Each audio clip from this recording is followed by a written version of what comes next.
Why are you like that? How come? Grumpy? Are you so grumpy? Então, vocês sabiam que mau humor a gente pode falar grumpy ou também in a bad mood. Grumpy é mais tipo rabugento, enquanto in a bad mood é de mau humor. I am in a bad mood because I would like to travel. Eu estou de mau humor porque eu gostaria de viajar. Why are you in a bad mood? I am in a bad mood because it's a 30 or 40th year that I didn't start English. E aí, pessoal? Vocês também estão de mau humor porque vocês não começaram inglês?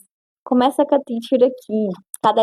A cada semana eu vou postar um vídeo aqui para ensinar vocês. Como também tem minhas aulas particulares. Manda mensagem se vocês quiserem algo mais para vocês. Thank you. Big kiss.